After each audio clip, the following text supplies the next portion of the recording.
Hi പ്രിയമുള്ള സുഹൃത്തുക്കളെ, ഏതാനും ചില ദിവസങ്ങളായി സോഷ്യൽ മീഡിയയിൽ നിറഞ്ഞു നിൽക്കുന്ന താരമാണ് ഒരു അജ്മൽ. അതെ, തിരുവമ്പാടി KSEB ഓഫീസ് ആക്രമിച്ചതിന്റെ പേരിൽ വീട്ടിലെ വൈദ്യുതി കണക്ഷൻ വിച്ഛേദിച്ച സംഭവത്തിൽ ഉദ്യോഗസ്ഥരുടെ ആരോപണങ്ങൾ തെറ്റാണ് എന്ന് പ്രതി അജ്മൽ ആരോപിക്കുന്നു. ഉദ്യോഗസ്ഥരെ ആക്രമിച്ചതിന്റെ പേരിൽ അജ്മലിനും സഹോദരനുമെതിരെ കേസെടുത്തിരുന്നു. വീട്ടിലെ വൈദ്യുതി ബന്ധം പുനഃസ്ഥാപിച്ചിട്ടില്ല.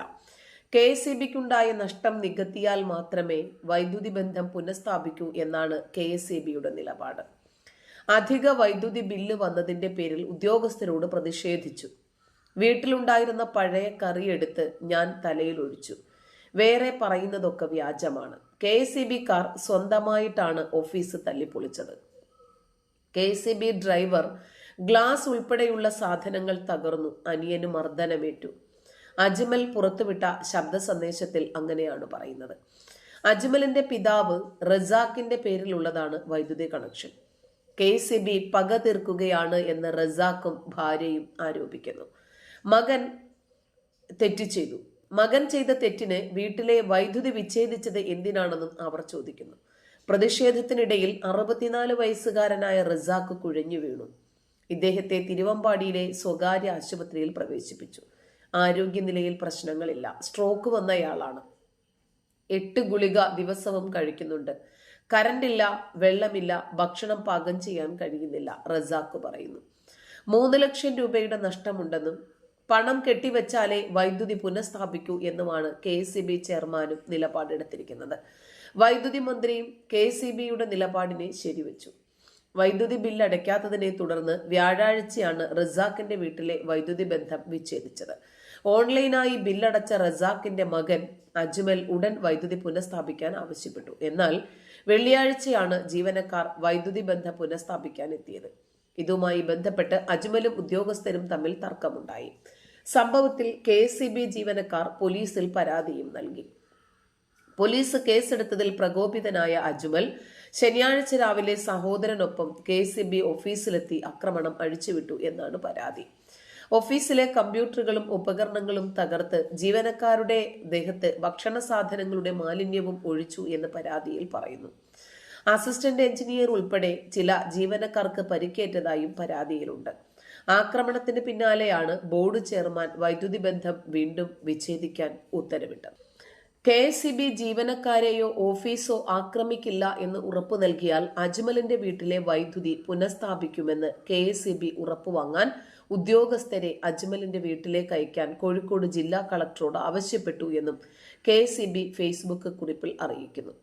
അജ്മലിന്റെ പിതാവ് റസാഖിന്റെ പേരിൽ 11 വൈദ്യുതി കണക്ഷൻ ഉണ്ടെന്നും അതിൽ 10 കൊമേഴ്ഷ്യൽ കണക്ഷനാണെന്നും KSEB അറിയിച്ചു. ഇവർ സ്ഥിരമായി ബില്ലടയ്ക്കാറില്ലെന്നും KSEB കുറിപ്പിൽ അറിയിക്കുന്നു. വൈദ്യുതി ബില്ലടയ്ക്കാത്തതിനെ തുടർന്ന് വിച്ഛേദിക്കാൻ എത്തുമ്പോൾ വാക്കുതർക്കവും ഭീഷണിയും പതിവാണെന്നും ആക്രമണത്തിൽ KSEBക്കുണ്ടായ നാശനഷ്ടങ്ങൾ മുഴുവൻ ഈടാക്കുമെന്നും KSEB ചെയർമാൻ ബിജു പ്രഭാകർ അറിയിച്ചു.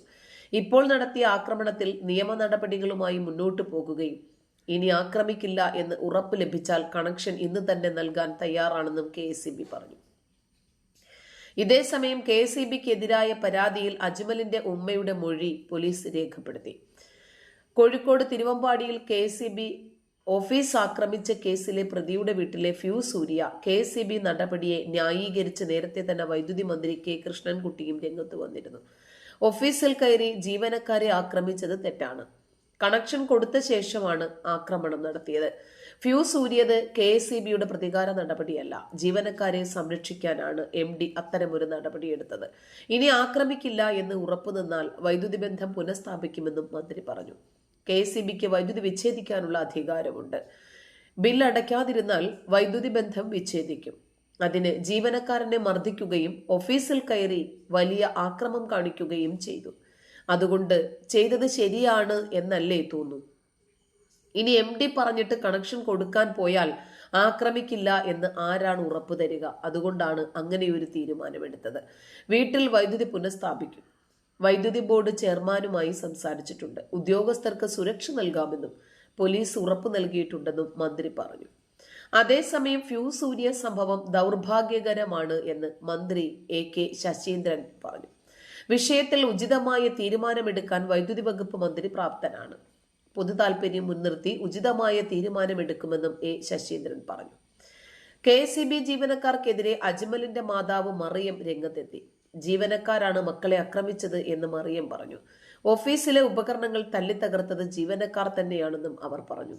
താൻ ഉദ്യോഗസ്ഥരെ മർദ്ദിക്കുകയോ ഓഫീസ് തകർക്കുകയോ ചെയ്തിട്ടില്ല എന്ന് കേസിലെ പ്രതി അജ്മൽ പറഞ്ഞു. വീട്ടിലുണ്ടായിരുന്ന പഴയ കറിയെടുത്ത് ഓഫീസിലെ ഉദ്യോഗസ്ഥരുടെ തലയിൽ താൻ ഒഴിച്ചു.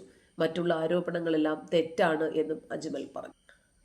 KSEB ഓഫീസിൽ അക്രമം നടത്തി എന്ന പേരിൽ അജ്മലിന്റെ വീട്ടിലെ വൈദ്യുതി കണക്ഷൻ വിച്ഛേദിച്ച സംഭവത്തിൽ KSEBക്കെതിരെ മനുഷ്യാവകാശ കമ്മീഷൻ കേസെടുത്ത് അന്വേഷണത്തിന് ഉത്തരവിട്ടു.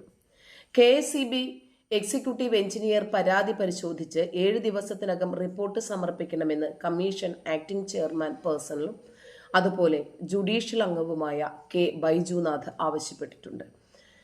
തിരുവമ്പാടി സ്വദേശിയായ UC അജ്മൽ ഉള്ളാട്ടിൽ എന്ന യുവാവിന്റെ വീട്ടിലെ കണക്ഷനാണ് KSEB വിച്ഛേദിച്ചത്.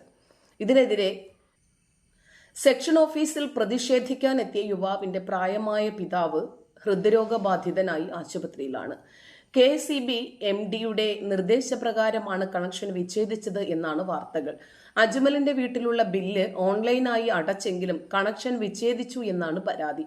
ഇതിന്റെ പേരിലാണ് യുവാവും ഉദ്യോഗസ്ഥരും തമ്മിൽ തർക്കമുണ്ടായത്. മാധ്യമ വാർത്തകളുടെ അടിസ്ഥാനത്തിൽ സ്വമേധയാ രജിസ്റ്റർ ചെയ്ത കേസിലാണ് ഇപ്പോൾ മനുഷ്യാവകാശ കമ്മീഷന്റെ നടപടി. ഏറ്റവും ലേറ്റസ്റ്റായി പുറത്തുവരുന്ന വാർത്ത KSEB സെക്ഷൻ ഓഫീസ് ആക്രമണ കേസിലെ പ്രതി അജ്മലിന്റെ വീട്ടിലെ വൈദ്യുതി കണക്ഷൻ പുനഃസ്ഥാപിച്ചു എന്നതാണ്. 30 മണിക്കൂറിലേറെയായി സമയം റസാഖിനെയും കുടുംബത്തിനെയും ഇരുട്ടിലാക്കിയ ശേഷമാണ് കളക്ടറുടെ നിർദ്ദേശപ്രകാരം വൈദ്യുതി പുനഃസ്ഥാപിച്ചത്. താമരശ്ശേരി തഹസീൽദാർ വീട്ടിലെത്തി കുടുംബവുമായി നടത്തിയ ചർച്ചയ്ക്ക് ശേഷമാണ് നടപടി. പോരാട്ടം വിജയം കണ്ടെന്നും എല്ലാവർക്കും നന്ദിയുണ്ടെന്നും അജ്മലിന്റെ പിതാവ് റസാഖും മാതാവ് മറിയവും പറഞ്ഞു. KSEB ജീവനക്കാർക്കെതിരായി നൽകിയ പരാതിയുമായി മുന്നോട്ടു പോകുമെന്നും നിയമ പോരാട്ടം തുടരുമെന്നും മറിയം പറഞ്ഞു. KSEB ഉദ്യോഗസ്ഥരായ അനന്തു പ്രകാശ് എന്നിവർക്കെതിരെ പോലീസ് കേസെടുത്തു. കയ്യേറ്റം ചെയ്തതിനും അസഭ്യം പറഞ്ഞതിനുമാണ് കേസ്. ജീവനക്കാരെയോ ഓഫീസിനെയോ ഇനി ആക്രമിക്കില്ല എന്ന ഉറപ്പ് ലഭിച്ചാൽ വീട്ടിലെ വൈദ്യുതി കണക്ഷൻ പുനഃസ്ഥാപിക്കാൻ വൈദ്യുതി മന്ത്രി കൃഷ്ണൻകുട്ടി KSEBക്ക് നിർദ്ദേശം നൽകിയതിന് പിന്നാലെയാണ് ആക്രമിക്കില്ല എന്ന ഉറപ്പ് ലഭ്യമാക്കാൻ കോഴിക്കോട് ജില്ലാ കളക്ടർ സ്നേഹിൽ കുമാർ സിംഗ് ആണ് താമരശ്ശേരി തഹസിൽദാരെ തിരുവമ്പാടിയിലേക്ക് അയച്ചത്. എന്നാൽ തഹസിൽദാർ നൽകിയ സത്യവാങ്മൂലത്തിൽ ഒപ്പുവയ്ക്കാൻ കുടുംബം തയ്യാറായില്ല. ആക്രമണത്തിൽ ഖേദം പ്രകടിപ്പിക്കുന്നു എന്നതടക്കമുള്ള പരാമർശങ്ങൾ സത്യവാങ്മൂലത്തിൽ ഉണ്ടായിരുന്നു. KSEBയുടെ ഫേസ്ബുക്ക് പേജിലുള്ള ഒരു പ്രസ്താവന അതിനകത്ത് ആക്രമിക്കില്ല എന്ന ഉറപ്പ് ലഭിച്ചാൽ കണക്ഷൻ നൽകാൻ തയ്യാറാണ് എന്ന് ചെയർമാൻ വ്യക്തമാക്കിയിരുന്നു. ആക്രമിച്ചയാളുടെ പിതാവിന്റെ പേരിൽ 11 വൈദ്യുതി കണക്ഷനുകളാണ് ഉള്ളതെന്നും സ്ഥിരമായി വൈദ്യുതി ബിൽ അടയ്ക്കാതിരുന്ന സാഹചര്യത്തിലാണ് ഡിസ്കണക്ട് ചെയ്യാനെത്തിയ ഉദ്യോഗസ്ഥരുമായി പലപ്പോഴും വാക്കുതർക്കമുണ്ടാകുന്നു, ഭീഷണിപ്പെടുത്തുന്നതൊക്കെ പതിവാണെന്നും ചെയർമാൻ കുറിച്ചു. തിരുവമ്പാടി KSEB ഓഫീസിലെത്തി യൂത്ത് കോൺഗ്രസ് നടത്തിയ റാന്തൽ മാർച്ച് സംഘർഷത്തിൽ കലാശിച്ചു. വൈദ്യുതി ബിൽ അടയ്ക്കാത്തതിനെ തുടർന്ന് ഫ്യൂസ് ഊരുന്നതൊന്നും നമ്മുടെ നാട്ടിൽ പുതിയ സംഭവമല്ല. സാധാരണഗതിയിൽ KSEBയുടെ ബില്ല് അടച്ചിട്ടില്ലെങ്കിൽ അവർക്കൊരു ഡ്യൂ ഡേറ്റ് ഉണ്ട്, നമ്മുടെ ബില്ലിൽ തന്നെ ഉണ്ടാകും. അതിനകം അടച്ചിട്ടില്ലെങ്കിൽ അങ്ങനെ വിച്ഛേദിക്കും. ഇപ്പൊ ബാങ്കിൽ നിന്ന് നമ്മൾ ലോൺ എടുത്തു, നമ്മൾ നമ്മുടെ ആധാരം വെച്ചിട്ട് ബാങ്കിൽ നിന്നും പണം എടുക്കുന്നു. ആ പണത്തിന്റെ അടവ് മുടങ്ങിയാൽ സ്വാഭാവികമായിട്ടും അവർ വീട്ടിൽ വരും. അപ്പൊ ബാങ്കിനെതിരെ പ്രതിഷേധിച്ചിട്ട് കാര്യമില്ല. ബാങ്ക് തന്ന പണം നമ്മൾ കൈനീട്ടി വാങ്ങിയതാ, നമ്മുടെ ആധാരം അവിടെ ഉണ്ട് എന്നത് നേര് തന്നെയാ. പക്ഷെ അത് തിരിച്ചടച്ചിട്ടില്ലെങ്കിൽ കുഴപ്പമല്ലേ, ബാങ്ക് അതിലെ നടപടിയുമായിട്ട് മുന്നോട്ട് പോകില്ലേ. അതുപോലെ തന്നെയാണ് KSEB. നമ്മൾ ഉപയോഗിച്ച കറണ്ടിന്റെ ബില്ല് നമ്മൾ അടയ്ക്കണം അവർ പറയുന്ന ഡേറ്റിനകം, അതല്ലെങ്കിൽ ആക്ഷൻ ഉണ്ടാകും. അതിന് വീട്ടിലിരിക്കുന്ന പഴയ കറിയെടുത്ത് ബില്ല് ചോദിച്ച് ഫ്യൂസ് ഊരാൻ വേണ്ടിയിട്ട് വന്ന ആളുകളുടെ തലവഴിയെ ഒഴിക്കുന്നതൊന്നും ഒരു ആഢ്യത്വമല്ല, അതൊരു സാമർഥ്യവും മിടുക്കുമല്ല. നന്ദി.